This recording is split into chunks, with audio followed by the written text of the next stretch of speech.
Good evening, people, and welcome back to the Top Table Talk. I'm these guys, man, talking about the games tomorrow. I'm not having it. I am not having it. You will find out what. Believe.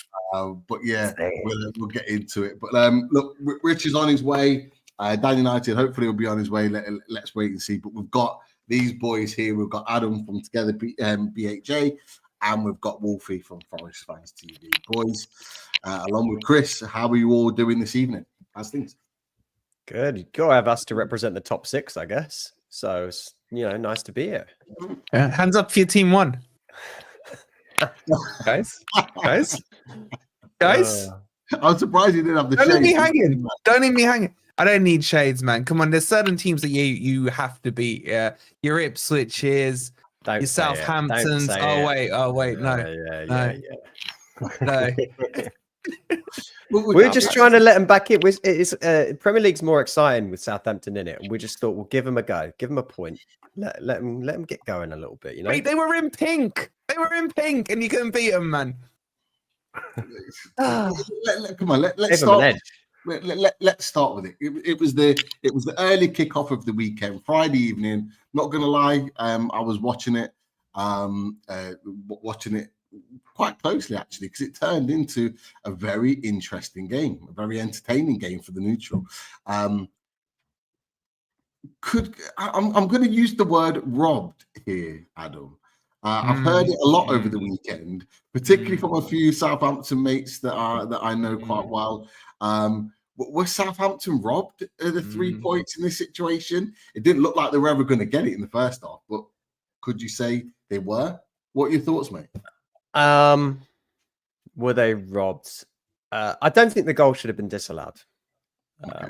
It's really like one of those things where it's sort of, technically, that's probably the right rule, as in they did the decision correctly based on the rule. But you look at it just as a football fan, you go, come on, like that probably should just be a goal. Like he didn't really do anything to interfere with play. So yeah, I mean they probably should have walked away with 3 points from it. We were not great. First half we were good. Southampton looked pathetic. And then we just really didn't do much. I was really disappointed with our difference makers. Like João Pedro has obviously been the big one. We obviously didn't have Baleba because of the silly red card from the previous game. We just didn't show enough quality. Ruta had a few chances in the first half. It's one of those games where you know when you're facing a team and you have pummeling with shots in the first half, and you're like, you know what, one of these has got to go in, or we're going to have a problem on our hands. Again, sort of reminds me a little bit of the game that we played against you, right? You had a bunch of opportunities, didn't go in. You start going, hold on, they're going to run up the other end and score here, aren't they? And that's pretty much how it went down. Yeah. They were good though. Second half, they really put it on you for moments in that game, and looked like they look, it's only my opinion, but I think for long spells, and boys, Chris, Wolfie, if you watch the game, come in on this, I thought for long parts of the game, you looked like, or they looked like they were going to be the next ones to score the goal and effectively score the winner. So when they actually did it and they put that ball in there, I wasn't actually surprised by it. But look, do you think from a Brighton point of view, there was all this talk before, and that we had it in some of our chats as well, that Brighton go second with a win? Do you think that maybe told itself? Do you think maybe players buckled under the pressure, or just caught cold by Southampton? How do you see it? I don't know. I mean, I think they firstly, we had a couple of changes that happened that we weren't expecting. Like Tariq Lamptey does not start for this team, and he obviously played because Veltman got injured, Kadioglu's out, and we basically ran out of options. And Lamptey, you kind of got the Tariq Lamptey experience in the game, which is shocking defensively, and then he runs up the other end of the pitch and puts in a ball that Matoma heads home and creates the goal. But I don't think he was particularly good, right? So we were getting pushed on the left-hand side, or the right-hand side rather, more than we wanted to be. Matoma was, even though he scored, Matoma was marked up by two people the entire game. in the middle, we had a pairing we've not really played before in Matt O'Reilly and Yasin Ayari. I was a bit confused while we played those two together. That's not what I would have done. It just didn't work. And again, like we just didn't see what we needed to from the front two. But credit to Southampton, we couldn't really deal with the 5-back that Russell Martin plays. Like we just couldn't deal with it. It was too condensed in the back three. And then those two wing backs that were able to push up and then cover for Mitoma on the left hand side. They were just effective, and look, they deserved the point. We have to be better than that. It's one of those ones where I think we famously, and I think I said this last time around, I expected us to drop points against Southampton. That's just what we do. When it's a game where it's like you have to win, it's the worst team in the league. Brighton, you've got to pick up 3 points. You're playing really well. You're going to go second. We were always going to screw this up. Always. That's just what this club does. I don't know why, but it just does it. So you're not where you belong, mate. You're too high up the table for where you should be. That's the problem. Isn't there pots calling the kettle black? I don't know what's happening here. No, like, we've been here. We've won it. We've got trophies. So there's nothing to do with pots. There's a lot of dust on them. They are barely dusty. They still exist. They still exist. This a little bit of rust. You're not ready for this. You should be about 15th. Yeah. You should be ecstatic with where you are right now. Should be 15th. Right. Yeah. And it shows you should be dropping points against the likes of Southampton. That should be your standard. That you've had your good run. Well, I guess we're outperforming our standard over the past, how many seasons at this point? Yeah, exactly. Doing pretty well for half a decade now, I guess. I always liken you to Southampton. The model cannot survive. They ended up getting relegated. You will end up finding these little players that no one's heard of. Eventually, they will run out. You'll end up relegated again. Yeah. Okay, great. What's Forest doing at the moment then? Finding players that no one's ever heard of and trying to make them into something. Ipswich, we didn't lose to Southampton. Well, we didn't lose. We didn't draw with Southampton. We beat them. Right. So we're doing fine, mate. Don't worry about Forest. Just worry about your model that everyone goes on about. You're the second most in-debt club in the world. And you're there crying away about Southampton that you should have beaten when you should be happy you got a point. Well, could someone remind me of what are the positions in the table? I wasn't able to check on it before we went. Oh, you're a Spurs fan now. You're a Spurs fan now. Where are we right now? Let me just see. Well, I'll bring it up for you because I've got it here. I can't bring it up. I can't recall. It is competitive. Bring it up. Brighton fans have turned into Spurs fans. Stop the count. Is this a reverse order? Did someone do it wrong? Well, you celebrating now? Is that it? You're in the Champions League for next season? Is that what you're claiming? Oh, it's just that's not bad, is it, for a side that really shouldn't be in the top half? That's pretty good. Exactly. That's crazy, my point. Yeah. So don't cry about dropping points to Southampton because that's your level, man. That's your level. I'm gonna do that. Yeah, that's better. Makes me feel a little bit better. Yeah. And we discount Liverpool as well. Yeah. Double whammy. But look, hey, I'm not. You guys are arguing of who should be finishing lower than the others. I'm not gonna lie. I take any of your two positions right now. You're only a point away from each other. Would you argue you've got a tough game, Fulham, coming up next? Yeah, I think it's a tough game. Yes. Difficult team to kind of gauge at the moment. Or what are you making in that one? Is it home or away? What is it? We're away. Right. We're away to Fulham. It's a bit of a weird run of games now because when we looked at this before, it felt kind of a kind set of fixtures, but I don't think you really know what to expect with Fulham at the moment, right? You just don't know what version of Fulham you're going to get because they look capable of beating everyone and they look capable of just randomly losing as well. That would be a tough game. We've got the unknown Leicester Van Nistelrooy crew after that. I won't worry about that one, Adam. Does that era starts tonight, doesn't it? They've got West Ham at home. Yeah. He was in the stands at the last game, wasn't he? Yeah, he was. Apparently, he gave them all a scolding because they were so bad. Even that he wasn't in charge. It's a good start, isn't it? Well, I don't think they'll be able to play Buenos Aires against us. So I imagine he's not allowed to play versus us, and he's been pretty much the best player. So that'll be decent. And then we got Palace. Then we got the big Palace game. So it's don't say the P word tonight, mate. Don't say that P word tonight. So we'll see. You'll beat Palace. Palace are an absolute disgrace. So is Southampton. Palace are a disgrace. Absolutely. We can't. If a team is rooted to the bottom of the table and is in the relegation zone, that is our kryptonite. We can't beat Southampton, can't beat Ipswich, can't beat Wolves. That's what we've done. Yet we can go ahead and get points against clubs around us. It's just wait. When you played Ipswich, what color kit were they wearing? Oh, that's a good point. Were they in some kind of like fuchsia attire or something? What was it? Was it the pink kit? Have you lot got issues with pink? It might be. There might be some kind of weird reaction. I'm pretty sure their away kit's pink, isn't it?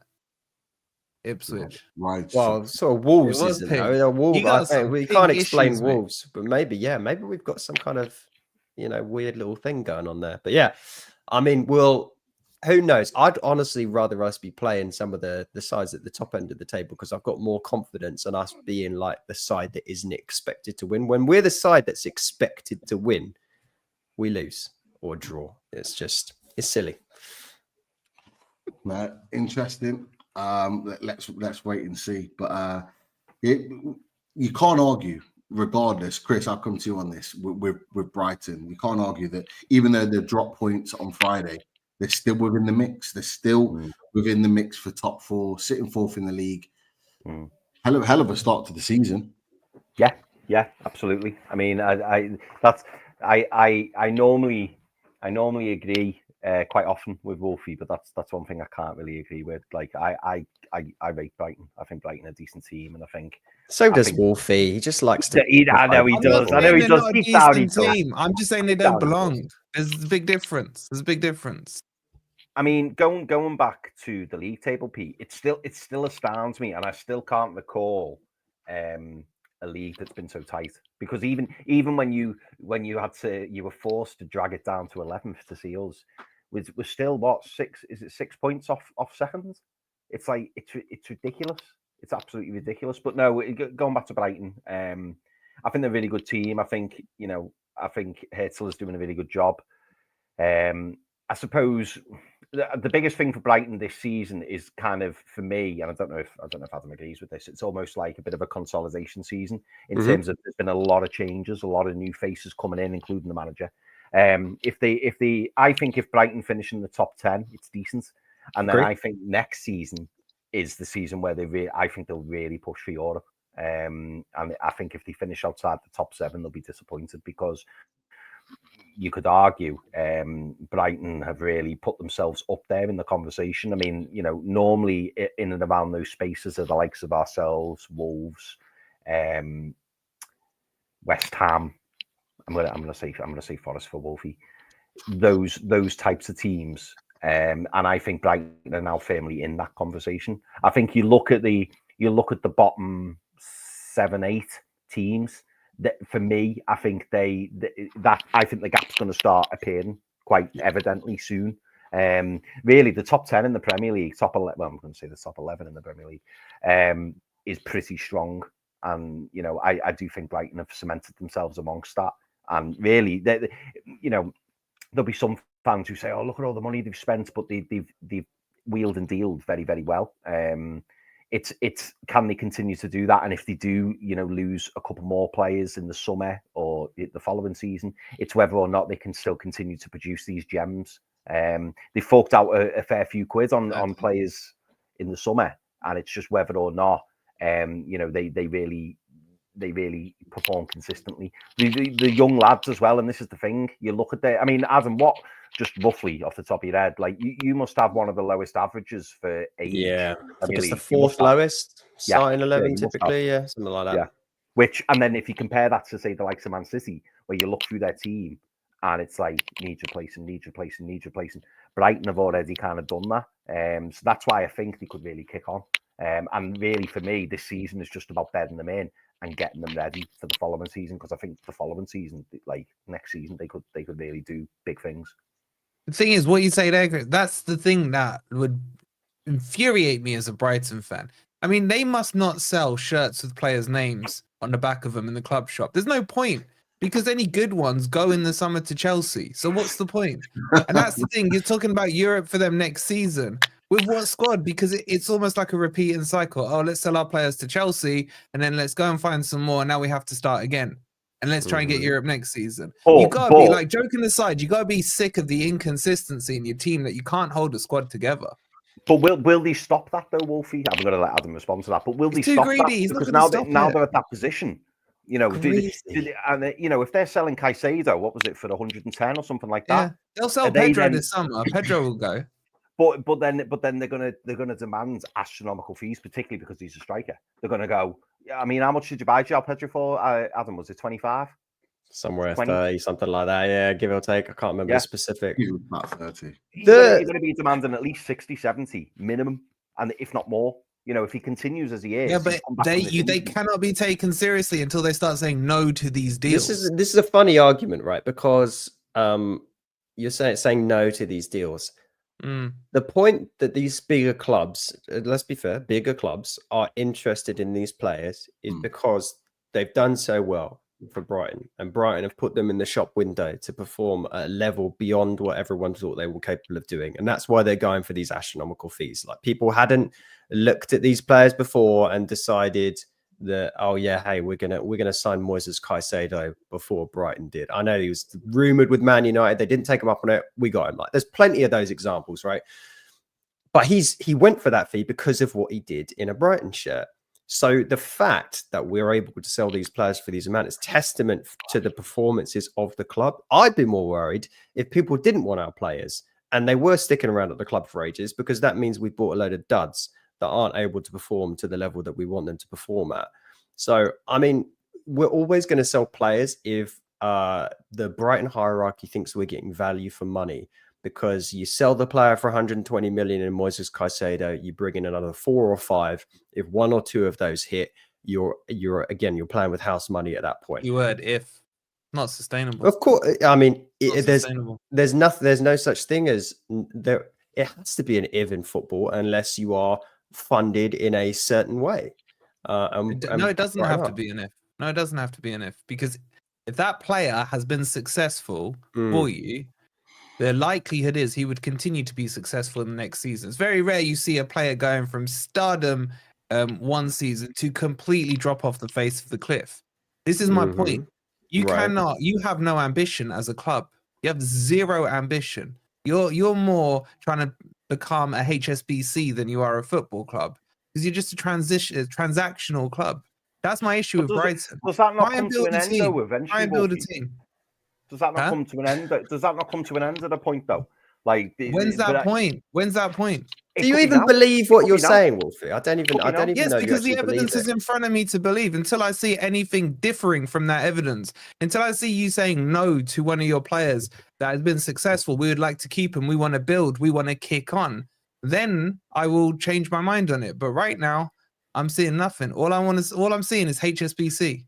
I will. What I will. I'm not going to say I agree with Wolfie on that, but what I will. There is a concern that I have with Brighton, based off the conversation you've just had. Welcome, Rich, to the chat. Hope you're well, mate. There's a couple of boys that I want to Adam as well.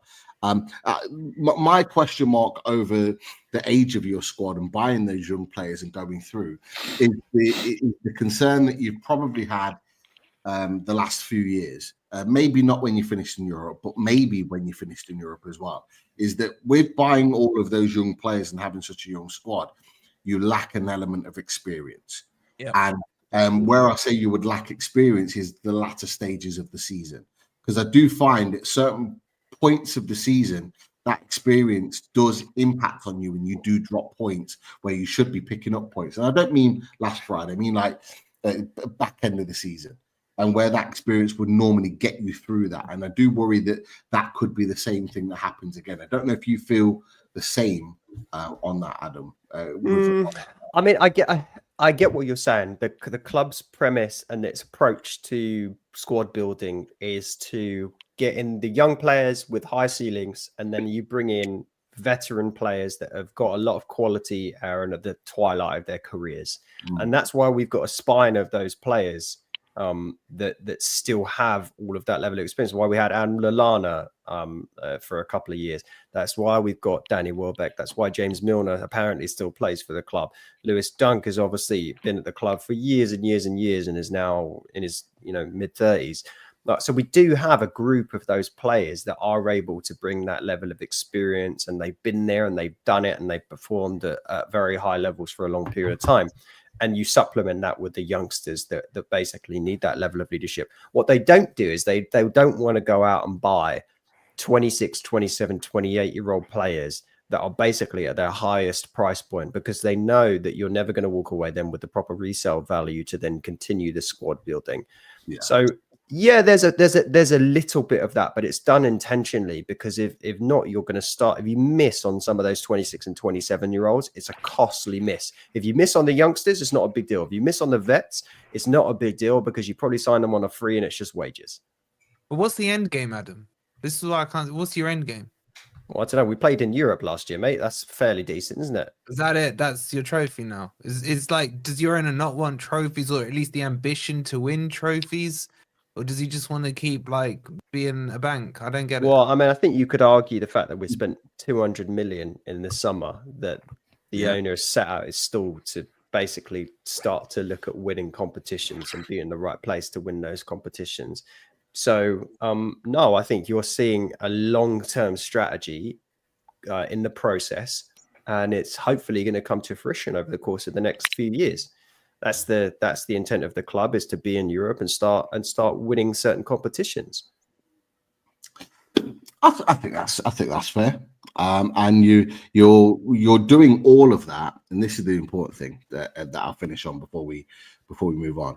You're doing all of that while still fighting for the top six, which I think is a fantastic achievement. Doing all of that, all of the things that Wolfie said, might be some valid points within that, but he's still up there challenging, even whilst doing that, and that's the impressive thing. And if you continue that, it will break the mold at some point, regardless of what's happened. But look, you march on to Fulham, and like you say, your aim is what I think Newcastle need to do, is start beating some of those teams lower down in the league and getting those points on the board, because there's no doubt that you can compete against the top.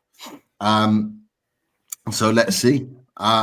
Look, Wolfie, can we talk Villa, please? Because, like, please. Can we not? Even Rich doesn't want to talk Villa. For weeks, you know what? You've segued yourself. He was so happy, clappy, smiley face. You know, everything he touched was gold. And then he's just disappeared for like a month, right?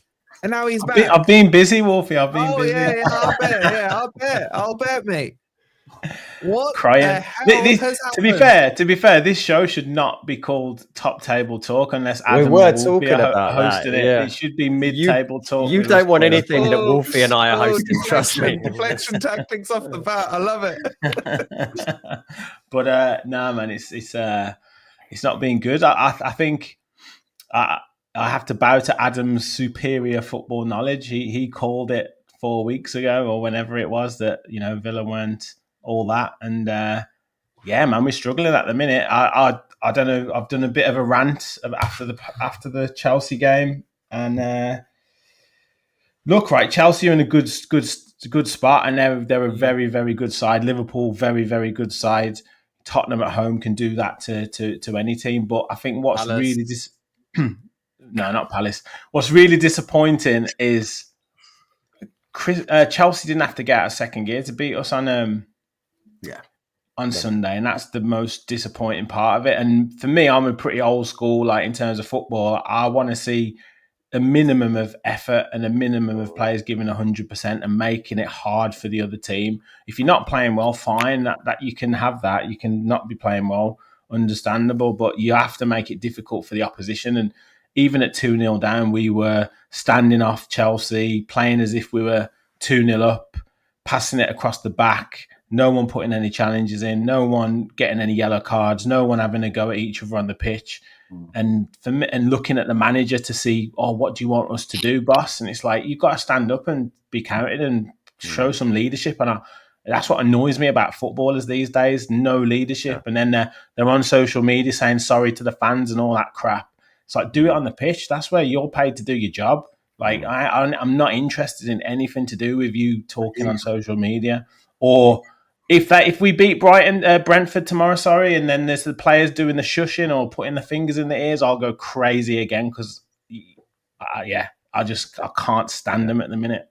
Yeah. Sorry for the rant. Do you know what, Rich? Do you know what? I've been kind of torn because I really like you, Rich, and I really like Billy, and I rate Villa. I think Villa are a good traditional football side and who belong in the top division. Got no problem at all with Villa, apart from the stop and the time, but we forget that. But we've both been Bruce. We've both had Steve Bruce, mate. We've been Bruce. Well, this is it. We never forget that. We don't forget. We just put it to one side. But yeah, we do. Yeah. Fair enough. But my frustration, and I don't know whether you picked up on this last time you were on, Rich. My frustration in the main has come from other fans who, to me, almost. I mean, maybe it was jealousy, Rich. That's probably what it was. You know, like obviously when we had our Champions League campaign, and you know everyone was going, "Oh, you're going to struggle. You're going to struggle." And I was like, "No, we're not. No, we're not. We're here now. We're going to do it." And obviously we had that, you know, disappointing in the end Champions League campaign. Absolutely fantastic, but how it ended was disappointing. And obviously our league form struggled. But my frustration from the very start of the season is that any other fan that you speak to was going, "Oh, well, Villa are top four. Villa are going to get top four." And I was getting frustrated because I was like, well, you know, if you look at what happened with Newcastle previous season, it's not a given. But it wasn't even, as I say, it wasn't even Villa fans as such. It was more other fans putting Villa there, and everybody else was like, "Oh, you're not as good as Villa. You're not going to get anywhere near Villa." And like, so as much as I'm trying not to be smug, because I'm not, like, I kind of saw this coming, and I think a lot of Newcastle fans saw it coming because it's difficult juggling, mate. And you're doing great in the Champions League. It is. We're doing well in the Champions League, and we've only conceded 1 goal in the Champions League. Yeah. However, we haven't been playing that well in the Champions League. So, and yes, I understand that the standard of opposition. I mean, you could argue. Yes, we played Bayern Munich and we played Juventus, but young boys, are they any better than Lille? Are they any better than Olympiacos? I don't think so. So we played Thursday, Sunday last season, and that's arguably more difficult than playing Tuesday, Sunday, or Wednesday, Sunday, or Wednesday, Saturday. It's arguably more difficult. So yes, that is the easier excuse to say, "Oh, Villa are struggling to balance Champions League," but we're just not playing very well. Like, that's it. The players are underperforming. Watkins is toothless. Rodgers is terrible at the minute. Leon Bailey's crap. John McGinn is absolutely rubbish. So Matty Cash not playing well. I mean, our best players have probably been Tielemans and Digne, and that says something. When you're attacking players are the worst players on the pitch, that tells you everything you need to know. And then Emi Martinez, he's played really well in the Champions League, but he's letting a few dodgy goals in the Premier League. So I could say, yes, if the players were putting everything in terms of perception, putting everything into the Premier League, everything into the Champions League, you could say like, "Oh, look, you know, it's all going, it's fatigue, it's this, it's that," but they're just not playing very well at the minute. And I don't want to I'm a no excuses guy. I can't use that as an excuse and say, "Oh, well, it's all right. They're balancing 2 competitions." It's not good enough. You should want to play those games. Like, it just isn't good enough. No. Do you know what? I totally see where you're coming from. I think, and someone may have said this to us on away days, Pete. You may recall the questions. And we're going to get onto this for the game tomorrow, by the way. The mentality in terms of like the being capable of kind of switching. So you're putting your all. You've got a Champions League game. It's a massive game. You know, some of these players won't play in the Champions League against some of these players. And for them, it's just all about all in, putting it all there, you know, leaving everything out on the pitch. And then all of a sudden you've got Brentford away and you're a bit like, it's Brentford away. Do you know what I mean? It's not. It could be a mentality thing. Like, as I say, you put the games in isolation. You say a last kick of the game goal against Bournemouth to draw, similar to you guys against Crystal Palace. Although I think we played pretty well against Bournemouth. I mean, I'd watched most of your game against Palace, and like you didn't really have you defended pretty well, but didn't have it wasn't a great performance, but could have got the win. But that's that game. Crystal Palace was a poor performance, but we got back in after being behind twice. And then, as I say, in isolation, Chelsea away, Liverpool away, Tottenham away are all difficult games. And then Juventus at home, you can argue we should have probably won that game, a goal that's disallowed right at the end. So it's just that the level of performance and the fact that we're just not creating any chances, that's the point. And like Wolfie said, I can't quite put my finger on it. There's, again, an easy excuse to say, oh, well, we sold Douglas Luiz, we sold Moussa Diaby. Yes, they were a lot of goals from last season, but Diaby, Villa fans were like, he's way too inconsistent. He's too weak for the Premier League. Is this, is that? So we weren't bothered. We were like, great, we've got 55, 60 million for him. It's just, I don't know whether players we've slightly changed the way that we're playing. Emery's being a bit stubborn with maybe not utilising one or two players that he could do off the bench, or bringing a couple of players in to freshen it up. And yeah, just players are out of form at the moment. So how long do you keep trying to play these players into form, or Rich, until you kind of give up? I'm looking at Villa's situation, and let's not forget that last season they were doing Thursday, Sunday, and they got football off the back of it. So that cannot, I think you're absolutely right in your stance, that cannot be an excuse, because you did it last season and you got Champions League football in arguably the worst transition of the lot. Wednesday, Saturday is not as bad as Thursday, Sunday. No player likes playing Thursday, Sunday, but you did that and got Champions League football off the back of it. So for me, there's no excuse for that. There's no excuse. Yeah. There is. Yeah. And you look at your squad. I've just had a look through your squad there, and you got Martinez, you got Diego Carlos, you got Pau Torres, Luka Dean, Matson, Ezri Konsa. You go through those players. Yuri Tillemans, McGinn from last season, Kamara in particular. I'm saying these are the players. Leon Bailey. I'm saying those players in particular because those players have all played for previous clubs that have regularly played in European football. So it's not new. It's not new for their previous clubs. They've played Wednesday, Saturday, Thursday, Sunday. So they're doing it. So it's not like and it's not an excuse for Newcastle United either, because we wanted to go at it. But for a lot of our players, it was the first time they were playing in a big competition or even in Europe. So it was a new experience for them. But for you guys, and it's credit to Unai Emery that he assembled a squad of experienced players that have played in European football. For me, I just think it is a mentality issue. I think it is. I think those boys have turned up for the Champions League. And yeah, you might not have played well, but they've turned up because they've given that extra 15% when you've needed it to get those points on the board. And they've given everything to that, and they've almost kind of sidewinded the Premier League. And they're turning up for it. I agree, like with both Chris and you, Pete, but I think there's also maybe a little bit of a surprise factor with the Champions League. Yes, I know scouts watch every game and all that kind of stuff, but in terms of the Premier League, teams have found out how to play against Villa, and at the moment we haven't really got a second way of playing or a different. We haven't really got someone with lightning pace at the moment, pressure and put a ball over the top.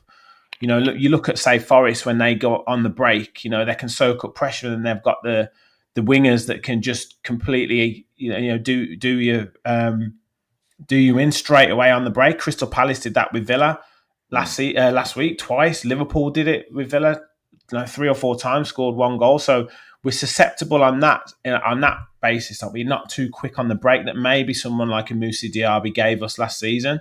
And then in terms of the way that we're playing at the minute, we're quite predictable. And if players like Morgan Rogers or John McGinn or Leon Bailey aren't on form, they're the ones that you're expecting to maybe beat a player and put someone in. You're struggling. So, Rich, is there a mentality issue here? Because I'm thinking back to last season when you guys were hunting down the top 4.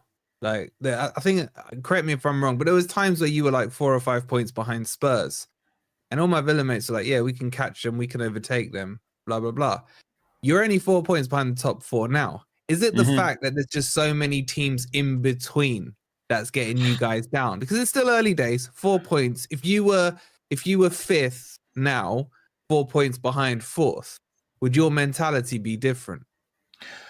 Yeah, look, everyone can sugarcoat it, can't they, and say, yeah, we're only 4 points off this, and we beat Brentford and we beat Southampton on Saturday, arguably on paper games that, Villa could and should be winning. But at the moment, I can't see where the next win's coming from. And that's the point. We could easily get beaten in those 2 games, and that's the point. It's a mindset. There's a pessimism with the supporters at the moment, and there's also a bit of a mindset thing. It has to be with the players at the minute. I can't quite put my finger on it.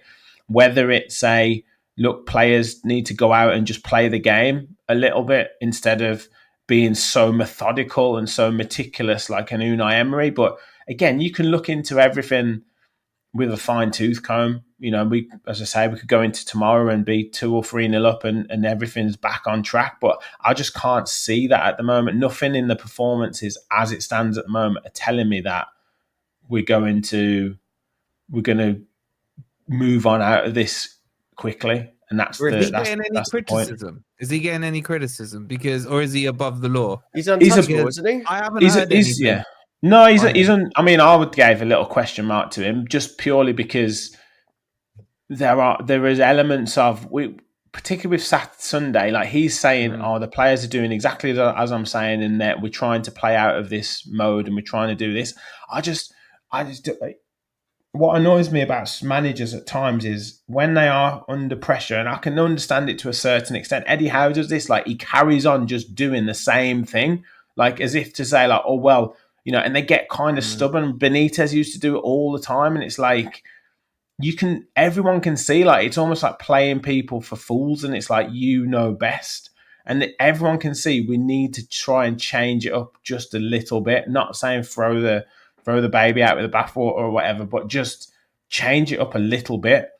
And that's where I think there's a bit of criticism, because we continue to play the ball across the back on Sunday, and we were literally passing it across our own goal line. And it's that isn't going to win you any football matches. I don't care who you are. Our players aren't good enough to do it. So yeah, I mean, Villa and Newcastle are kind of in the same boat at the minute. And hold on. We're waiting for a win or something to kind of get us out of this rut. Yeah. Did Newcastle fans? We talked about this because we're doing the hokey cokey, aren't we? Right. We talked about this last time. Eddie Howe is in out. We talked about Emery to Newcastle a little while ago, just as a hypothetical. Would you want him now? Would you want Emery now? What, at Newcastle? Yeah. Only if Eddie left the club. Oh, there we go. It's got to be politically correct. Look at that. What are you asking? Are you asking? Would we sack Eddie now to get Unai Emery in? Let's pretend Eddie's not there. It's what Adam's saying. If Eddie Howe's not there, I'd take him. Of course. I think. Unai's a fantastic manager. Unbelievable. What he's brought for Villa is unbelievable. And this is a little bit of a rut at the moment, but. Everybody, when you're in this kind of form and when you're playing as badly as we are, you have to ask questions. My main thing is at the players, but there has to be some question marks on the manager as well. You can't just be blindly saying, the manager's untouchable. He's responsible. Well, this is I feel like it's been sacrilege for a while to basically question Unai Emery, because he was being anointed as this godlike figure. To me, this is Unai Emery. Not how bad you're playing at the moment, but league-wise, he's always struggled in the league unless he's been in a proper Farmer Central in Ligue 1. He's with Villarreal, they finished 7th.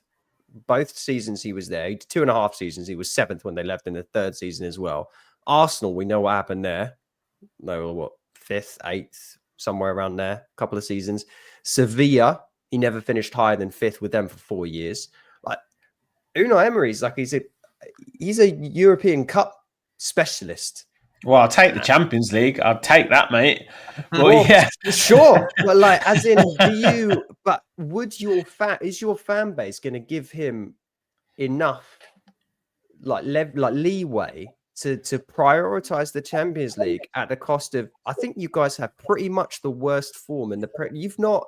Villa haven't beaten an Man City side. Man City are probably. Well, I get, yeah, Man City, but at least they've That's won right. once in the last I don't 5. know. Yeah, Villa, you got Villa- no wins in 9 or something. Villa have haven't not Okay. beaten 11 men on a football pitch since the 21st of September against Wolves in the Premier League. you? Wow.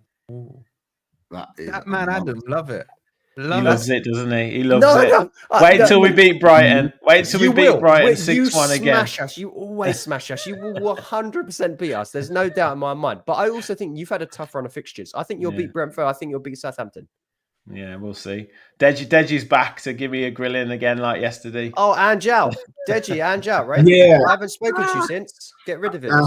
Yeah, I mean, look, we're going to deal with Ange. And look, apologies for my late arrival. Did you get a refund on the Qantas ticket? Mate, honestly, I just keep extending it, to be honest with you. And they do have this package where you can keep kicking the can down the road, and it's been extended. I reckon he's gone potentially by Christmas, but that's another story. Wow. Rich, I actually promised myself, because I had to watch the show back because there were some comments. And I was royally embarrassed, actually, and I just have to offer you an apology here, because Aston Villa is one of the dustiest teams I've ever seen in my life, and that was all a load of bollocks and hogwash. The truth is, as I told Rick, and I just want to tell you all, and Wolfie knows this because Wolfie is also going through similar things. I just don't understand. It's good to see other clubs, putting out an arm for Villa fans. But the truth is, Villa fans don't deserve any arm or any help. They've been shaking their bum violently like they've arrived, like they're part of the big six, like they're part of the big guns. They were telling us that Ollie Watkins was the next thing to Harry Kane. Let's not forget, please. What say you? So the truth is, Villa are just doing what Villa does. Unai was always a European, always a cup manager, not the league. That squad was never good enough to balance both. And the killer of killers was when I had a Villa fan, Billy, tell me that McGinn is a killer number 10. I'm swear down.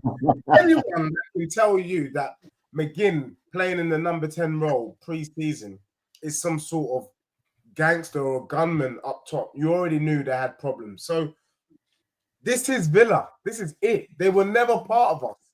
And it's good. Who's us? Well, you're right. You were never there. So I shouldn't be saying that. But you weren't part of the big dogs, if as it were. So yeah, that's that. So Villa are not relevant, never have been. But what I am hopeful of is that they can go on a run in the Champions League. And as I said to Rich yesterday, and I didn't stutter, I think them finishing 8th and getting to the quarterfinals of the Champions League, I think they should bite you. I think, Rich, you bite all of our hands off if that happens. That's a good season for you. Rich said he was in a title race when we last spoke. I did. We're still there. We win the next 2, we're back in it.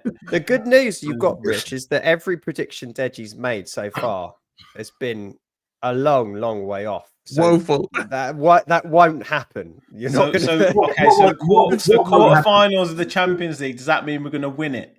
You're either going to win it or you're going to crash out immediately and finish top 3 in the Prem. Yeah. You're not winning it, but I think quarterfinals and finishing 8th in the league is a good season for Villa. Because I don't think Villa finishing above Brighton. Where are Spurs finishing then, Dej? So for me, I've got 2 schools of thought if you guys have time. Can I give you my 2 schools? We can make time. Fire away. So look, in the unlikely event, I do suspect that Postecoglou is aiming for the trophies over the league position. So it's very possible, he's got me speaking French now, that Spurs finished 10th with a treble.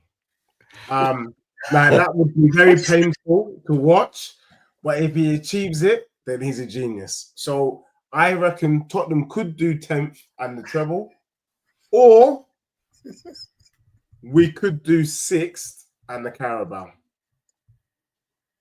Okay. The Hold on, thought that hold on. you Let- replied, run- you said run- this is a school of thought is an insult to schools. Wait, 10th and the treble. Yeah. Spurs are winning 3 trophies in one season. And- Europa, FA Cup, Can you And just work Europa it out? League, Mickey Let's- Mouse Cup. Carabao. Work it out. Let's do No, the math. I'm just Are trying you to counting figure one of out like the how you Audi think. preseason It's not cup the for Premier next League. year or something? I'm talking about the 3 cups that we're in right now. Let's do the maths. We're in the quarterfinals of the Carabao Cup, and we're up against Manchester Piccadilly next at home. So we can already count that as a win. Yeah. So that's semi-final next and then final. I'm expecting us to play Arsenal in the final. What a game. I'm more interested in the game than the actual competition, by the way. Then, That's good when you news. look at the Europa League teams, we are the strongest team in the Europa League, hands down. And we don't have to worry about any team from the Champions League falling into the Europa League to dilute it or mess it up. We are the strongest team in the Europa. We've chosen what games to win, what games to not win so far. And I then suppose the you would be FA top of that strongest league, yeah, currently. Look, bro, Wolfie, you know, and you like to do this thing because I know you're a solicitor by trade, is that the truth of the matter is Spurs didn't really put out a strong team against Galatasaray. That's the only game that we've lost. We drew against Roma where we should have won, but we do have a lot of injuries, and it doesn't really matter. We know we're going through.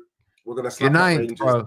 You're not even in the Bro, automatic, As long as you're in the top 8, it's which you're enough. not. Top Which 8 you're and not. automatic. Yeah, but we've got 2 games left. No, they're slow playing it. It's fine. Do you know what I mean? We're just cooking. There's no rust Hustlers. here. The Yeah, hustlers. there's no rust. Relax. Do you know what I mean? We're You're not higher in the Premier League than you are in the Europa I League, hate to mate. say this because the Deji has come out with some very questionable takes, but I actually think Never. they are one of the strongest in the Europa League. Like I do think Thank you. they should They are. absolutely be given that a good run. respect. really And the should. Carabao is doable. I'm just getting over the fact that you're going to triple your trophy cabinet in size in 1 year. Well, not triple because there's nothing in it, right? Oh, they got 108. there's- There's 08. Oh, sorry. Yeah, that's okay. Yeah. No, we're I not talking forgot about about that Brighton's cabinet. We're talking about Spurs. They got one more. We don't even have a cabinet, mate. We don't need one. We You saved the you're gonna space. We triple sold it to Chelsea.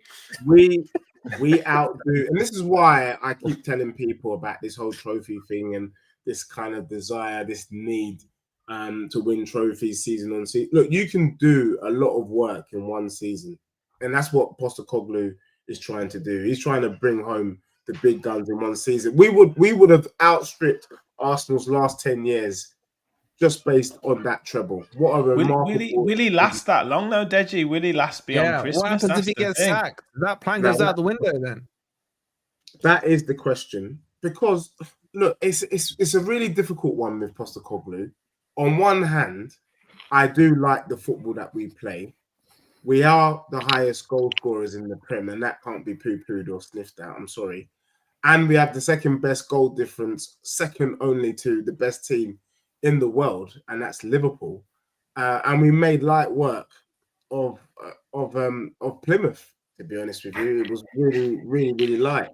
So it means that squad is good enough to beat anyone on their day. And Fulham, bro. colleagues know that when we played Newcastle, let's be real, Newcastle, you were very fortunate to get that win. You were completely outplayed by us.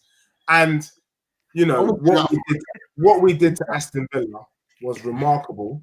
And Adam, if you're genuine, if you're really genuine, Always. The only team that legitimately popped you off the park was Spurs in that first half. No other team. Southampton. Nah, that we do this weird thing though, where we play games for 90 minutes as opposed to 45. So it's the second one is quite important. Yeah, but who have you seen that popped you for 45? Chelsea absolutely battered us. Forest, Southampton.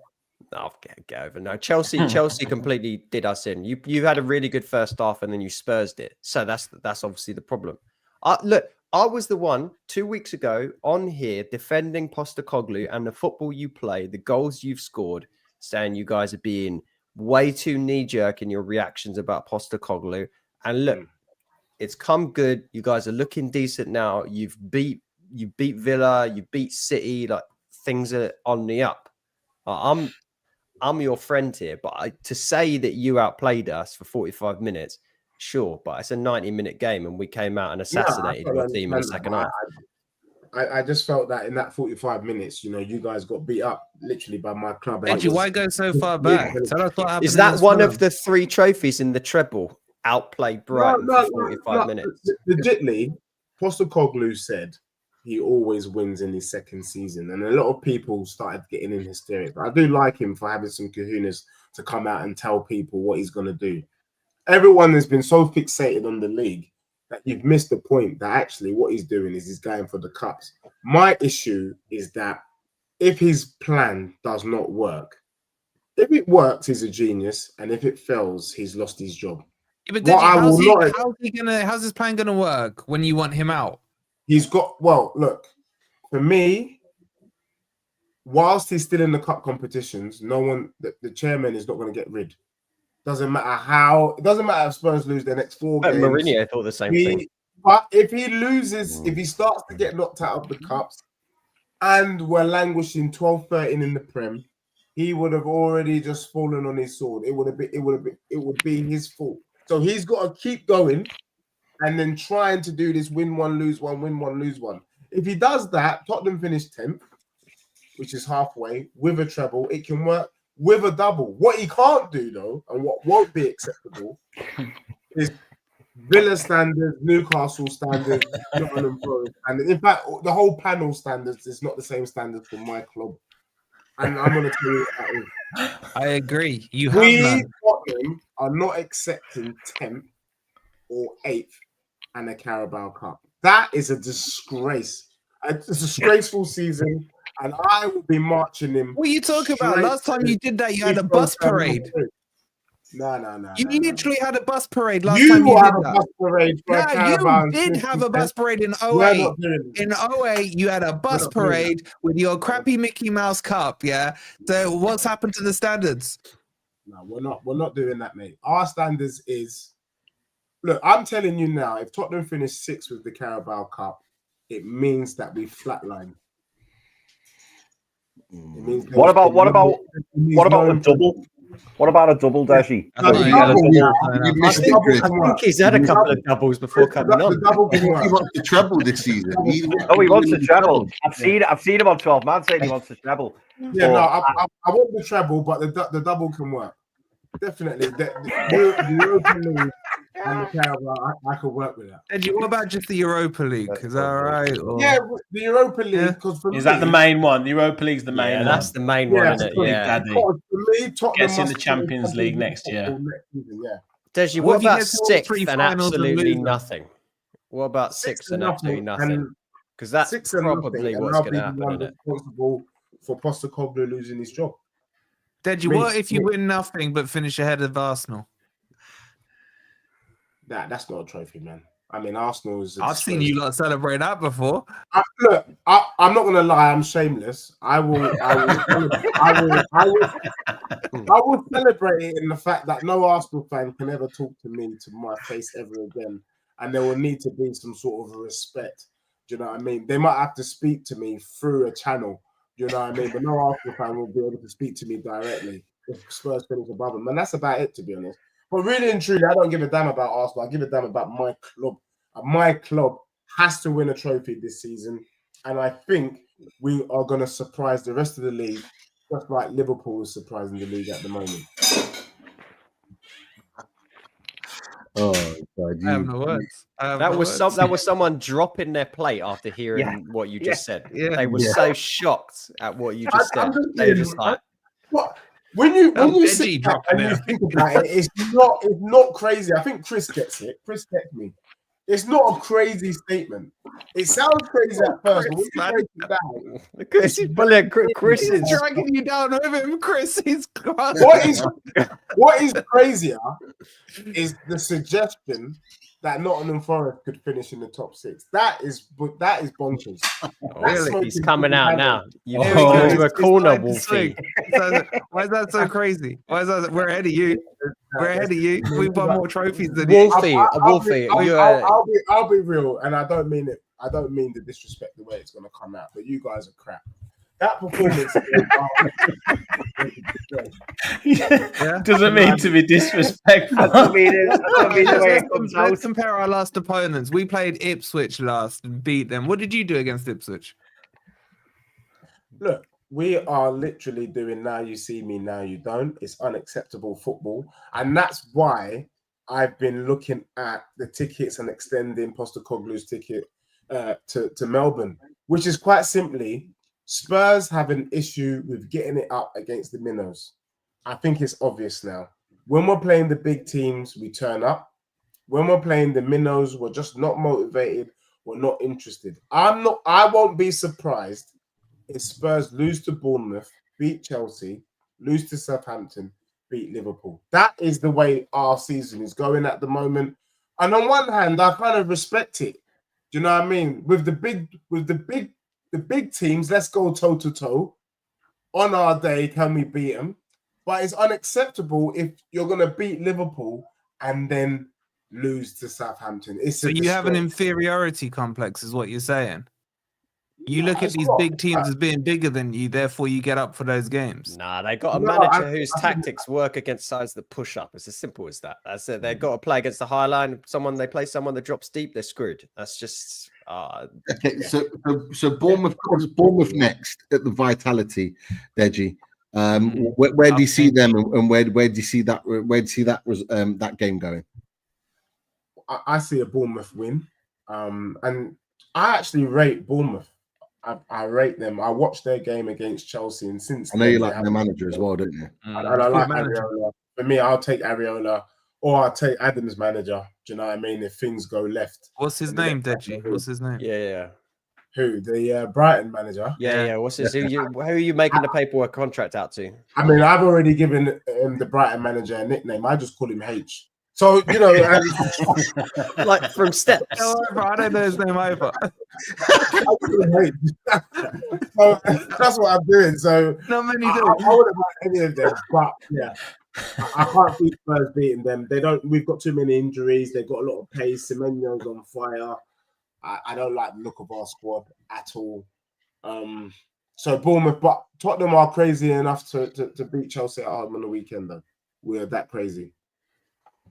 Okay, look, I don't want to do it. Speechless, Pete. I don't want to do it, but we've got to talk about Newcastle United. We had the. I What know happened that's to why Forest? you're- When are you talking about Forest? We won. It's not a shock, mate. We just move on. We'll cover Forest. Adam, we've got to ask him the question. Stop giving him Yeah, the we do. question, Sorry, mate. yeah, it's time, isn't Bloody it? hell, man. It's the weekly segment. West Ham, obviously, awful result performance, particularly in the second half. We expected, Chris, that we an upturn of form and performance against Palace away.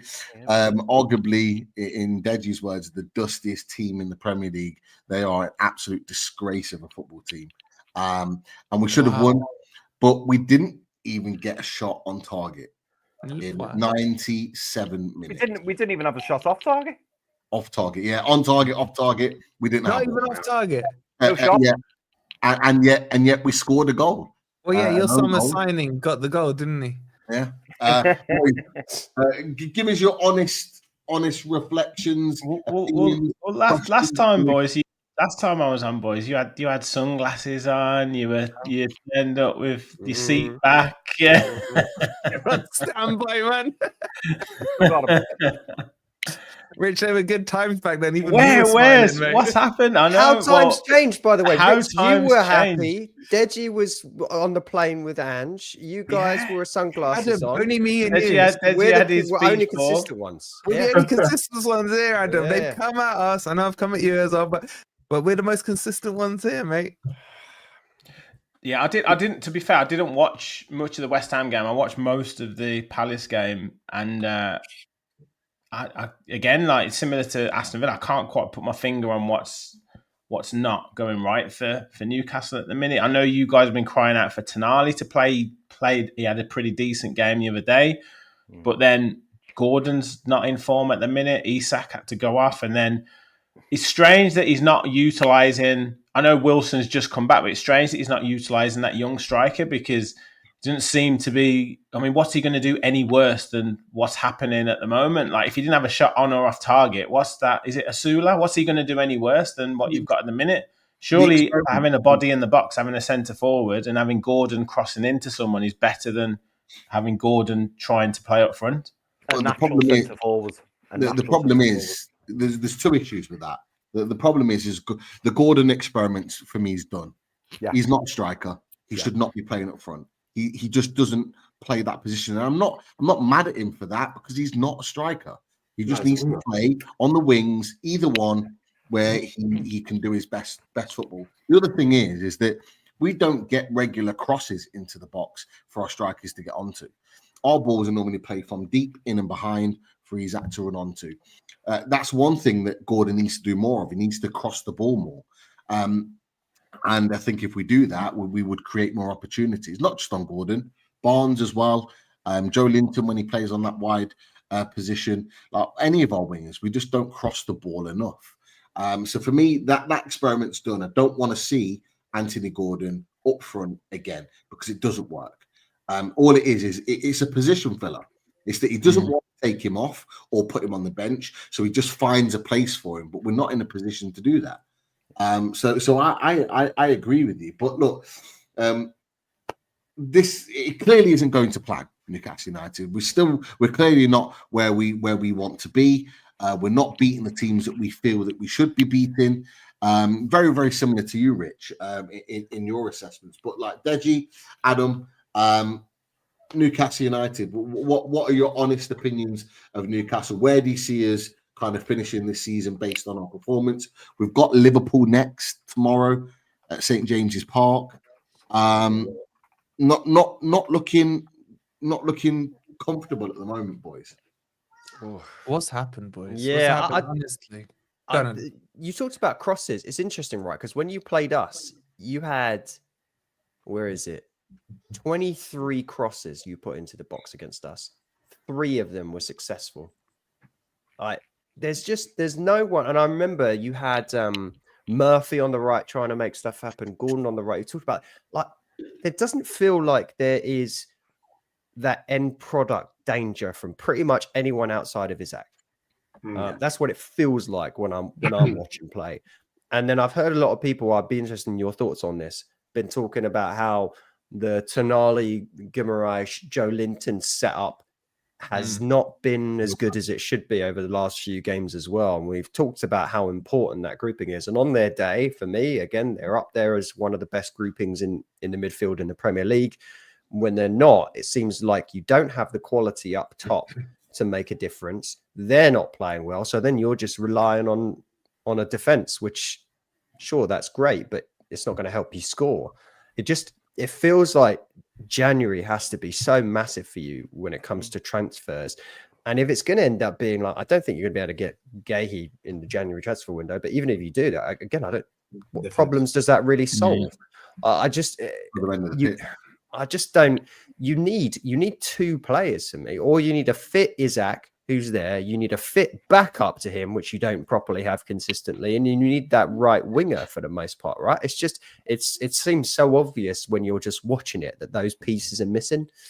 Yeah, they're missing another piece. The manager. I'm sorry, Dan convinced me last. He's a good manager, man. Wolfie, he's a good manager. Yeah, I'm not saying he's not a good manager. There's plenty of managers that can leave a club, go to the next club, and shine. He's lost his mojo. He's done. He's done, and they're not ready to admit it. They're not ready to. Dan put a case last week, and afterwards I thought he's bang on. He's bang on. You can't argue with the points he made. Eddie Howe is done, and you're just prolonging it out of this It's hidden loyalty. He's not bigger than the club. It's about time you lot took your heads out your asses and put Newcastle first. So you're I'm telling me shocked. You know what? Go on. No, I was just going to say, I think what's happened is that it's quite similar to West Ham in a way, and I'll explain why I see similarities between Newcastle and West Ham. You've just moved away from your strengths. Your strengths were the fact that you were a bunch of barbarians. You would come at people, you would use your physicality, Jolin and Guimaraes, the whole team would just be strong in your face. And then you decided with the Gordons and Harvey Barnes, you wanted to play a little bit of footy. And that's not your game. Your game is keep it simple, be aggressive, be in your face, rattle the opposition. That was Callum Wilson's greatest trait, is he's rattling defenders. And then get into people's heads, score goals. Where you're going wrong is because you're trying to develop a style of play that is easy on the eye, getting it out to your wingers. I think you were kind of maybe persuaded by Harvey Barnes, the way he kicked off this season. Gordon, on paper, Gordon and Barnes should really cook, but they're not barbarians. They're not going to come in. They haven't got the physical fight, the physical might that you had the previous seasons, and so they let you down in that regard. And then teams think, oh, we can get at you. And if you look at it, that's what is Forest's strengths, is the fact that they're physical. It's a strength of who was the other team now that I reckon, but there's a couple of other teams, West Ham, yeah. But you know what I mean. And West Ham, I believe that's the reason why even West Ham is struggling. You're not footballers, you're barbarians. Play to your strength, get the result. That's what Moyes understood. Antonio just needs the ball in the air, let him elbow someone in their face, and he scores. When you start wanting to do this inverted, we're going to now play through the lines. What line? Antonio's like, just give me the bloody ball and I'll shoot. That's what's going on. And I think Newcastle are overplaying, and it's to their... And I don't think those players are for the playing style. Go back to your, you did it against Arsenal. You rattled them. Why did you do it against Arsenal and then decide you want to start playing again? It doesn't make sense.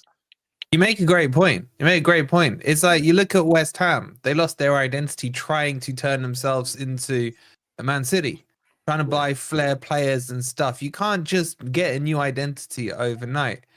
And you're right. Like with Newcastle, I always in my head have this fast-paced, strong players, passion. And it's like, have you got a bunch of prima donnas there? Do they care? Do some of these players actually care? Do they know what it means to wear the shirt? But that's the frustrating thing, Wolfie, is that we played that way against you. We played that way against Arsenal. We played that way against Chelsea. So for us as fans of Newcastle, we thought we know what we're getting now. We know what we're getting. We know we've got that Newcastle back.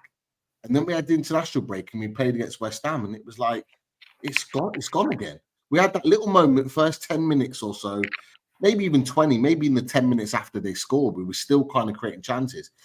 And then it just disappeared, and we've just reverted back to old type. And this is the frustrating thing, is we don't know what Newcastle United we're going to get. We're expecting. Now, look, I think most Newcastle fans are expecting a loss tomorrow night. Most. You're going to win. Most. And that maybe takes us to a conversation about that. But Liverpool will play into our hands in terms of the way we like to play, because they will give us space in and behind. We will create chances tomorrow night. Whether we win or not is a different topic, and we'll all probably have different opinions on that. But we will create chances tomorrow night. I've got no doubt about it. But if you're brutal and you go back to your physical game, you could win, because that Liverpool midfield it's not gonna want it from Joe Linton. They're not gonna want it from Guimaraes. No. However, if you try to go toe to toe, or you show Liverpool can be got at. It's just that no one's been bothered to get at them. The only team that excuse me was Nottingham Forest. But what did Nottingham Forest use to their advantage? They used their physicality, they used their strength, and they kept it very, very simple and direct. And that's what Newcastle has to do. That's why I said to you, don't be surprised. Someone said to me, can Liverpool be stopped? or they can't see anyone stopping Liverpool. I said, well, I can see Spurs doing it because Spurs is crazy enough to go at Liverpool. And that's if you go at them and don't show them respect, like Nottingham Forest showed us, you can get a result. But if you go there wanting to do this tiki-taka thing that's not making any sense, you could get lamped 4-5 incoming. But the thing is, I've got to say, right, from all the teams I've seen Forest play this season, the best counter-attacking team were you guys. I've never seen a team this season turn the ball from one end, and I've seen us do it. I've seen us do it a lot. But your goal, that one where you picked it up in your own box, 1-2 up the pitch, straight through, that's what you need to do in this phase of where you're at, where your identity is lost. You need to just be solid at the back. Bring Liverpool onto you in the game tomorrow. If you play how you played against us, you almost gave us the ball in that second half against you, created space. We didn't know what to do because we hadn't come up against the team and tried to do that to us. You do that to Liverpool. You move that ball around like you did against us in the second half. This game tomorrow honestly suits you guys if you get your tactics right. I can see you winning it 2-0, but Eddie Howe needs to get the tactics right, and he needs to create the space in behind Liverpool to allow those counterattacks to happen. Wolfie, they've got to come here. They're expected to win. They've just beat Real Madrid, just beat Man City. They're expected to come to St James's Park and just roll us over. So and I agree with what Deji was saying earlier in terms of they're going to have to come. There's an expectation, you know, they're after the title. They're going to have to. A draw at Newcastle will not cut it because some fans will be like, oh, you know, only a point. I mean, on reflection, they'll probably look at it and go, actually, it's a decent point because St James's Park isn't the easiest place to come. But they'll be looking at our West Ham game, they'll be looking at our Crystal Palace game, and they'll be smelling blood, and they'll think, yeah, we'll go for these. But like you rightly say, this game, it could play into our hands in terms of, and I think our levels will be raised. The fact that we've had such a poor game against West Ham and Palace, as I've mentioned, it to me, I know the football gods may not exist, but it just, everybody expects Liverpool to just bounce us everywhere. And I'm not saying they won't, they could, but if we get it tactically wrong, but if we get it tactically right, you got it right, yeah. There's I no agree. reason why we can't do it. I can just see it happen. The narrative is too much there. And like I was saying to Pete before we went on air, I remember when Liverpool beat United a couple of seasons ago, smashed them. Then they went away to Bournemouth and they lost to them with Salah missing that penalty. They've done it a couple of times where once they've had that quote unquote big game, they think, okay, this is it, done and dusted. And they let their guard and level down. Didn't they do it to you 2 years ago? They went and won a big game one week, and then they lost to you at your ground the week they after. lost to us at the City Ground. Yep. So you're right. It's in there. You're starting to believe, Pete. He doesn't want to let go. He doesn't want to let go. We're going him slowly. This is what I didn't want. All three of you, Deji to begin with. You did it off air, Wolfie, and Chris has been telling me for the last 2 days that there's a chance, and I don't want. This is what I don't want. I hope that kills you. Leave because the come down off a defeat will be worse than what I feel right now. I'm expecting it. I'm expecting a loss. I'm not usually like this. People will know. Even if you lose, it's respectable. I mean, Liverpool are on form. They're the strongest team, pretty much in Europe. But it's how they lose, Deji. It's how they lose. As long as you don't get pumped, then you'd be fine. No, it's not even that, Deji. It's having hope. It's leading for 80 minutes and then losing 2-1. It's like last year, leading for 80 minutes, and then Darwin Núñez scores the two best goals he scored that season. Yeah, exactly. It was you. There you go. It was you guys 2 years ago, wasn't it? In the 99th minute or whatever it was, when they scored against you. Yeah, they done it in. That was Liverpool, wasn't it? The Rondon game against when Benitez was in charge, where they scored that last minute goal that was never a free kick, by the way. And we pummeled them that game. I think they won 3-2. 3-2. It was when Fabinho, like Matt Ritchie was in the court near the corner with Fabinho, and Fabinho just hit the deck, and the ref gave a free kick, and everyone was like, "What?" And then they whipped the ball in, and then the rest is history. He scored. It happened, and just to throw a couple more while we're here, you know, the Mike Dean fiasco at Anfield. I was there for 2 years on the bounce at Anfield when Mike Dean ran in front of our goal when Trent hit the ball. That was fine. when Isaac Hayden got Isaac Hayden head head injury. injury, holding his head, didn't stop the game, and it was Isaac Hayden on the floor, which kept Jota on side. And then the referee said after the game, "Oh, I thought he was holding his back. I didn't know he was holding his head." Yeah, both hands on his head. It was a head injury, and it was in that point where every head injury was being stopped. And it was a blatant. It'd been contact on the head. It'd gone down. It was a genuine injury, and the ref played on. He, like you said, Chris, kept him on side. They scored, and at that point, we were up. We were on top. So we were winning 1-0, Yeah. and it's just like this. This is what happens. It's the hope that kills me, and I don't want to be confident. Why don't more players do that, boys? Have you ever wondered, like, if you're bad on a counter attack, just go down holding your head. They have to stop the game. Well, A bit more shithousery. To be fair, I missed that. That's what Deji said earlier is exactly right. That shithousery, that bullish behaviour, that's what we did 2 years ago. That's what we did. We were the biggest shithouses, and every team in the Premier League hated us for the fact that we did that. And then all of a sudden we went into last season and it disappeared. Yeah. And now we don't do it at all. And it's just, I want us back. I want that back. And I'd love to see that tomorrow. I would absolutely. Look, quick thoughts on Forest as we end up. Another win. You're a point behind Brighton in fourth. Are you dreaming of Europe, or are you thinking like Deji that you're going to kind of just disappear as the season goes on? Well, this is a big week for Forest. Both Manchester clubs away. Man City tomorrow, Man United on Saturday. Look, because I hate Man U so much, if you said to me, you take a lost City and guarantee you win at Old Trafford, I'll bite your hand off. But I would like to see 4 points. I don't think Man City are in a good headspace right now. They must be thinking they're out the title race after that loss to Liverpool.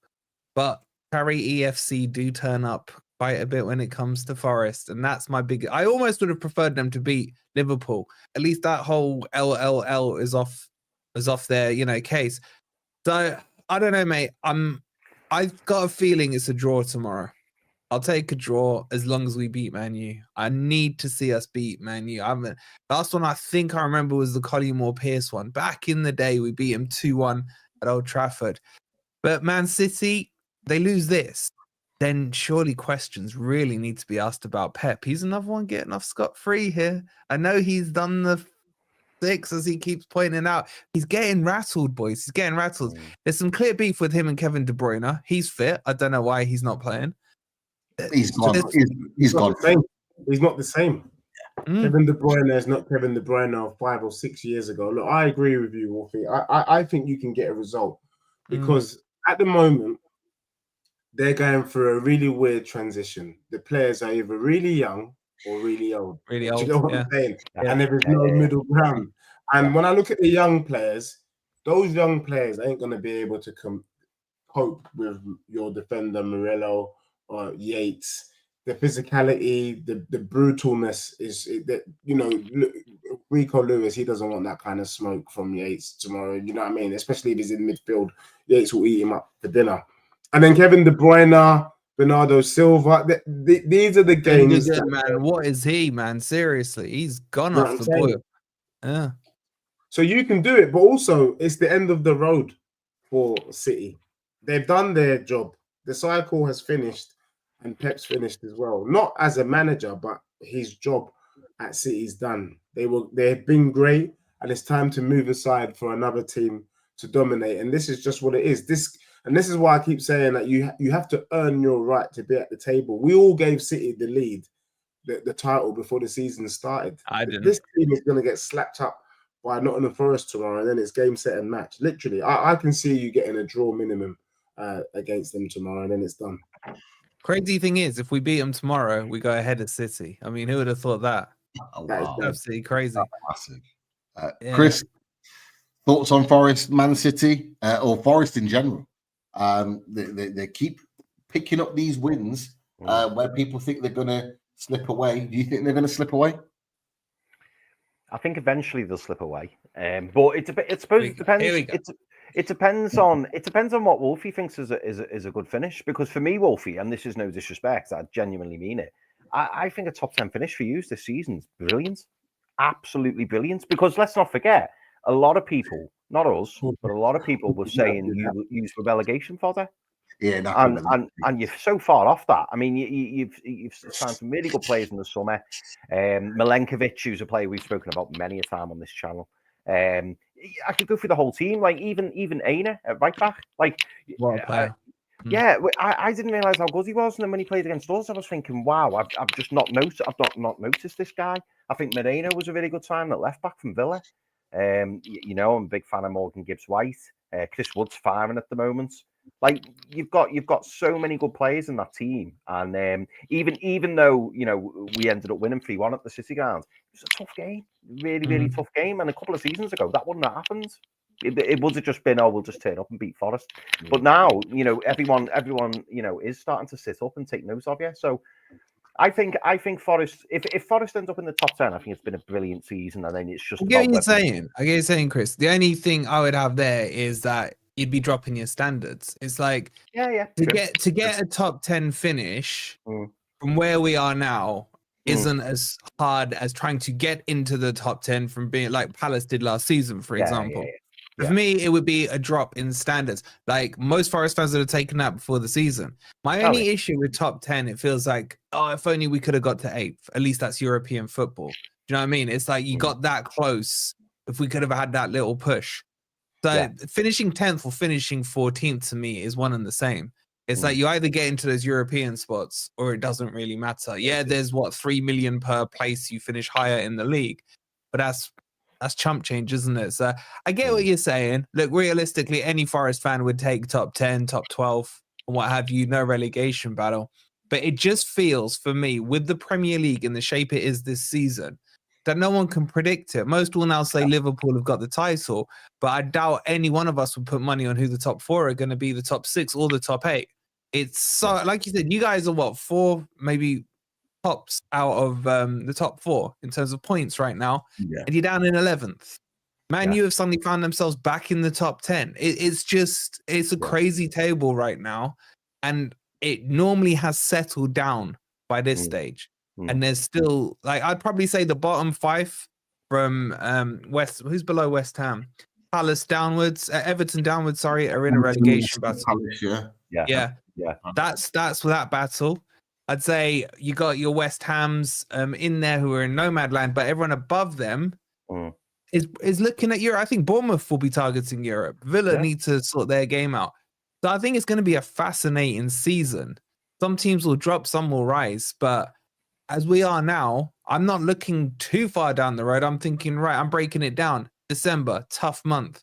If we come out of December still in the mix in the top 8, then we're nearly halfway through the season. We've played those tough games. We've played most of our tough games away from home. Let's see what happens next.